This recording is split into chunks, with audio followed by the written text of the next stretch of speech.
guys, and welcome back to my channel. My name is Johanna, and for those of you who are new here, welcome. And for those of you who are returning, welcome back. Here on my channel, I do planner and planner-related videos, DIY tutorials, journal videos, and the occasional new release video of items that I've listed to my Etsy shop. And if that is of interest to you, please consider subscribing to my channel.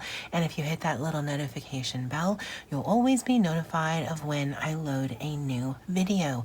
Commenting, liking, and sharing does help my channel grow and would be truly appreciated. All right, so this video is a little bit different. This is 7 ways that you can use the year at a glance vertical planner thingy. I don't actually know what the technical thing of what it's called for, but this video was inspired by a comment that my friend Wenzday asked me here on YouTube, and so I will give you the 7 ways, but just in case you don't have one of those things, you can actually easily make this yourself.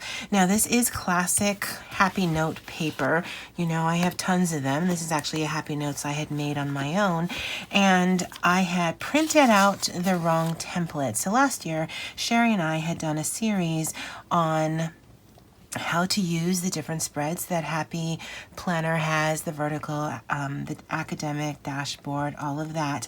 And I had made mine in a bullet journal style, and I had made a free template to be for both the big and the classic. Now, I printed out the one that's meant for the big when I should have printed out the one that was meant for the classic. However, it worked out perfectly because 3 of the boxes of the 4-box spread, again, for one of these spreads here, actually fits perfectly on a classic size page. And because I only needed 3 columns per page, again, worked out perfectly. Now, I like having this border on this side, but you definitely, if you print out this, and again, it's on my blog, jojoshana.com, I'll link it below.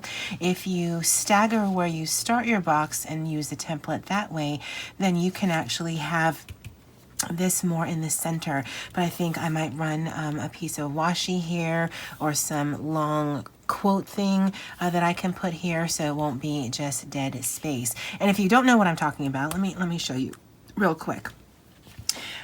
So because we're going into February, you could make one of these if you didn't have it already in your planner. Now, I didn't think I did, but I do, and again, I'll talk about that in a minute. But in my Happy Nietzsche, which is what I do the predominant or all of my planning, I don't have this, so I would definitely need to make on my own if this is something that I wanted to incorporate. And again, you don't have to do lettering, but I don't have any month labels right here. And what you could do, again, if you are making from scratch, is I have these stickers that I purchased from Walmart last year. They only go up through July, but when I counted, it isn't enough to give 2 spaces per day. So I figured I can put this calendar here. Why not? You know, I have a bunch of them. It only goes through July, and it fits the space perfectly. Because once it hits July, then it starts all over again. So I'll still be able to use some of it, because I think it's like 3 or 4 repetitions of the year. And then you would date this, and you would just go down and give every line a date. And then depending on how the weekends fall, if you follow along with, I believe, how Happy Planner does it. Again, I don't have one that I'm using or that's in my planner, but you can highlight the weekends. And I happen to know that the 1st and 2nd of February is Saturday and Sunday. And because you're only dating on this one side, it's not as tedious as if you dated on every side. Because what I'm not doing, I'm not putting the corresponding days of the week. If you're going to make this on your own, that would be just, I mean, something you certainly could do. But if I were to make this for me, I wouldn't do that. And I could get away with that by knowing, sorry, let me finish my dates. Because I can count, okay, or I can look here. So the 1st, 2nd, and then the 8th and the 9th, and then the 15th and the 16th. And then that's how you can get away of not having Monday through Wednesday, or Monday through Wednesday. That's how you can get away with not having Monday through Sunday on here. And then because February is a leap year this year and it doesn't go through 31, then I would just put a line through so I'd know. And I would do that because some months have 31 days, some months have 30, and then I would know. And so, like I said, this is a way that you can make it. You can put something functional down here. You can put something decorative. You can do a little journaling. But let me clean this up and let me show you 2 that I did have that I actually didn't realize I had, and 7 ways that you can use it. Alrighty, so as you guys know, I picked up this mini for 2020 because honestly, I want the monthly calendar and I didn't want to have to draw this out because I've done it before and I'm not a fan. And so the only thing I'm using from this in my actual Happy Nietzsche Skinny Classic is this. I cut down the umbrellas, I punch it again, and it gives me a very functional and usable calendar. I did not realize, however, and I guess because I wasn't going to use this as a planner, that this had one of those things that I had just made. Now this one does do it, but they're printing it, so it's not like someone's stamping this. But this one does have the day of the week as well as when the weekends fall, just like the one that we did together. So it is totally doable. Now, I think I actually could get away with, again, cutting this down and putting this in my Happy Nietzsche as sort of a year at a glance. And I think that's what it's called, a year on 4 pages. Yeah, I think I can get away with that. So I might do that. Because the only downside of the way that I do my Happy Nietzsche is there's no real way for me to future plan if I have appointments or things coming up. So if I put this in there, then I can certainly use that for that. For this video, however, this is kind of small, so we're going to use this. Now this I picked up last year. It was on clearance in Walmart, and I'm not a teacher. I don't need an academic planner. I actually don't use a regular planner, but it is good quality paper, and I can repurpose the dividers, the paper, all that. I have a whole playlist on how I've done that. But this one, lo and behold, has that as well. So idea number 1, I think, is what people generally use this for, is sort of a birthday anniversary tracker. So because you have the entire year at a glance, this one goes from August through July, but if you have the January through December, then you can map out all of the birthdays or anniversaries or special or important dates in your life, and then you'll have it always, so that anytime you're flipping through, you're like, yes. So February, I've got this. And you can also, because none of this has anything on it, you can put holidays that are particular to your region or your country. Here in Hawaii, we have some Hawaiian holidays. We actually have 3 every year. We have one in March, Prince Kuhio Day. We have one in June, which is Kamehameha Day, and then we have one in August, which is Admissions Day. Now that's never going to show up on any planner, so I could definitely write that in because that's a holiday for me. If you are in Canada, if you are in Europe, if you have religious holidays that you celebrate, this would be a great way to put that down, so at least you can see it and sort of map it out if there are things that you need to buy or to prep for prior to. So number 1, birthdays, anniversaries, and special days. Number 2 is, I think this would be a really great mood tracker. Now, I've tried to do mood tracking in the past, but the way that most of them are set up is, I guess they assume you just have one mood a day. because usually you're coloring something in and it's one color per thing. And I'm like, well, I mean, in the last hour, I've gone through a bunch of moods, so which one do I pick? Because, well, and then because this is big, there's definitely more space, but using a fine nibbed pen in this, you could actually put quite a few words on what your mood was. So let's, January 25th, that's where we're right now. And I'm not going to use this, so I don't have a problem writing on this, but today I am feeling a little sick. I did catch a cold. And I guess that's not so much of a mood, but that does impact how I'm feeling. So I'm feeling kind of tired. Again, I guess that's not a mood either. And I'm just, I guess, meh. So isolating what moods are might be the first thing, although it's your planner, you can put whatever you want to. And then you can do that on a day-to-day basis. Now, I think initially it just might seem like a lot of humbug, but if you stick to something like that every single day, you might actually be able to see patterns. So why did I feel like that? Did something happen? Or is it that time or whatever? But I think that could be a really good way to use this. It's not a lot of space, so you certainly couldn't write a lot. If you did, do have the one mood, the two moods, you certainly could fit that in here. But again, I think that'd be a great way to use something that you might not be using already. Now, going into that kind of mentality, I think this also would be a great way to track Shark Week, if that is something that is in your life.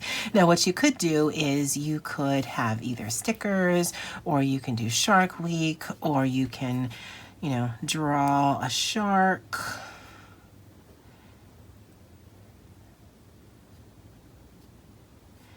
With some flippers. And then kind of make an arrow, how long that was. Yeah, that's a shark. I don't know how to make it's better for me to draw things when I'm looking at something to reference, but you get the point. But then you could also turn this into, okay, well, either that's when Shark Week's going to happen, or you're like me where it just shows up when it feels like it, and so I'm actually mapping out when it does happen. And then you can track both moods, because about 10 days prior I get super moody, and then that gives me an idea of when it should be hitting, and then tracking how you're feeling afterwards. And again, initially it just might seem like, this seems like a waste of time, but you might be able to see patterns, and I think something like this can be very useful for that, just so that you can, okay, so I need to stock up on sweets before, I need to stock up on salty after, and then I need to just warn my family and my friends, just don't look at me, don't talk to me, give me all the hugs until I don't want the hugs, and just go away. Or however it is that you deal with Shark Week and the before and the aftermath. So I think as number 3 suggestion, that'd be a great way to use this as a tracker. Now, number 4, I want to say I saw this on Andy's channel, and I'll link her channel below, and I don't know if it was her or if it was someone else, but they were doing a bullet journal, and that's why it made me think of Andy, because she does one. But instead of doing just a gratitude log, there was also a rant log. So not every day is going to be sparkle and glitter and unicorns and rainbows. Some days you're just going to be pissed. And I think this would be a great way to track that. So you could call it your high and low. So the high of the day, I'm grateful for Starbucks. The low of the day is my stomach is in knots because I think Shark Week is hitting me in just a couple of days. And this would be a great way to, again, if you're looking at this in hindsight, or if you're looking at this at the end of the year or at the end of the month, you can see, okay, so I can balance out the highs, you know, because again, not every day is going to be super sparkly amazing, but then that can help balance the lows where, well, yeah, I'm dealing with some cramps, but it wasn't 24/7. So, you know, I can sort of gauge where my days actually are, because usually they fall somewhere in the middle. So as a tracker system, and I think this is really what this is a tracker system, a gratitude rant tracker would be a great way to use this. Another way, number 5, would be to do a word of the day. And I think there's apps for that, or you can go online, or you can just open up a dictionary and, you know, pick a word and write that down. For me, because I write small, or I can, depending on the nib of the pen, I could do a word of the day and a definition. But this also be an interesting way to learn words in a foreign language. So the word of the day doesn't mean it's an English word. It can be any foreign language word that you want. Or maybe you're going to have 12 words of the year, and then you're going to look of all different ways of how people say it. So I didn't do any research, but maybe the word owl, the bird. Owl. I don't know what, because I've got a cold, I don't know what that sounds like to you, but that's what I'm saying. But maybe owl in different languages, it's a different word. So that could be an interesting way to use this as a tracker. Because again, for me, if this were the planner that I was going to use, I may not necessarily care that this is blank. Some people want to use their product, or some people want to have trackers, but they're really not sure how and what to track. So this is just another method to do that. But I think that would be a great way. You could do this alphabetically. You could do this, I mean, and there's no reason why you can't start here and work your way that way. I know it seems scandalous, but there's no reason. I mean, if you're tracking something that is not date specific, then it doesn't matter. And you can start here. You can do every other column. You can do here, work your way in, and then go here and work your way out. I mean, I'm always a proponent of the aspect of play. And so if this isn't something that you're tracking on a specific day, then just go crazy. Honestly, you could put a sticker a day here. I mean, why not? If you're like me, you probably have a ton of them. But that's number 5, doing a word of the day, and then, you know, incorporating that into however you want to do this. Now, the word of the day in that mini, I think, would be great because it's such a small space. But if you do have the luxury of a lot of space like this, comparatively speaking, then you can actually really go to town. Number 6 in my ideas of how you can use this, I think, would be a great way to do Bible verses or chapters in whatever sacred text that you have, the Quran or the Jewish Bible. I think it's just called a Bible. The Hindi text, or if you do Wicca or whatever. I don't know if it's broken down like the Bible is, where it's like Leviticus or Corinthians or Matthew. Chapter 4, verse 3, but I wouldn't say you would write the verse here, but if you have something like this in your faith planner, you could already map out for the month. Okay, so for November, Monday the 4th, which is actually 2019, but you get the idea. You could do Corinthians chapter 3, verse 10. I don't know if that's how you write that. And then the next day could be Psalms. And it's just enough space to write that. Now, you're not writing the actual verse, and you could just be picking them out of the air like I am. And then in your actual planner section for November the 4th, you could write that verse down, and then you can do reflection. Now, this is the academic planner. So, you know, if that were something I were doing, I would write the verse here. Maybe I would practice in my lettering while I'm doing it, put some cute stickers, and then do my thoughts on what that meant to me, whatever that was. And again, depending on what your faith text is, then you could do that as well. And you could be just completely, all right, I know there's this many chapters in the Bible, and I'm just going to randomly pick things throughout the year.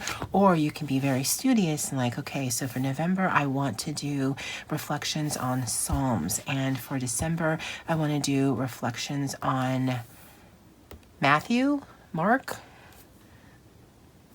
maybe. I don't know. But I mean, you could go either way, but I think that'd be a great way to sort of focus in on the day, especially if you're using it as a faith planner. If you're doing multiple, this would still be a good idea. And then instead of using the entire space, you could designate one box, and then this would be home and school and meal planning. I mean, however your planner is set up, you can make it fit so that you're still getting a little bit of your faith work in there, but not maybe not designating a whole thing, again, depending on what your systems are. And that's idea number 6. Now, idea number 7, I think, is probably my favorite. For you guys, it may not be the best idea, but I think it would be a great way to do a short story for a year. Now, hear me out. Starting on whenever your starts, and if you were going to do this every day, you could either put a word or you could put whatever fit. So if I were to start here, and so every day I came in here as part of my self-care routine or part of my evening wind down routine or part of my morning wake up routine, I would write something. So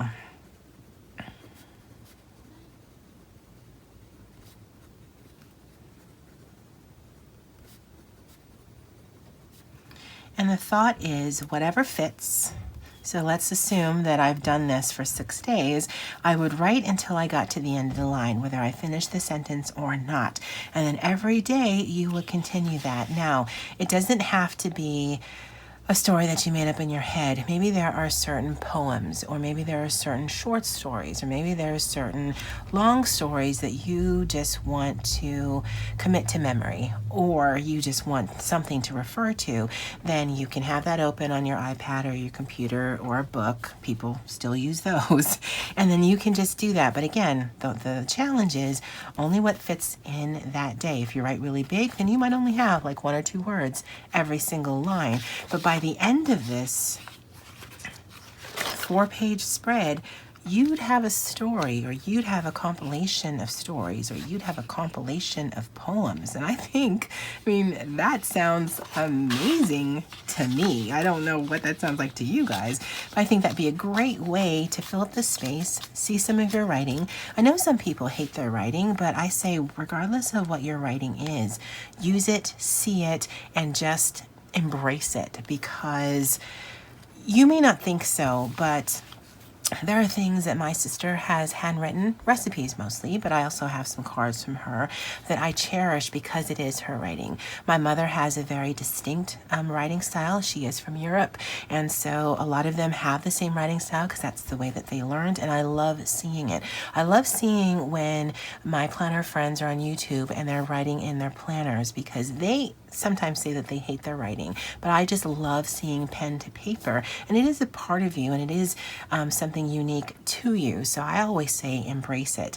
But those are my 7 ideas on how you can use this vertical or year at a glance on 4 pages, or whatever it's called, in your own Happy Planner system. Or I believe they also have this like in Erin Condren or whatever. So I mean, if you have this, I think those ideas might be good ways to start using your product, because depending on which one you're doing, if you haven't used this yet, and like let's say yours is from August, you can always go backwards. Again, it's great paper. Why not use it? All right, guys, that's it for me for now. And as always, aloha.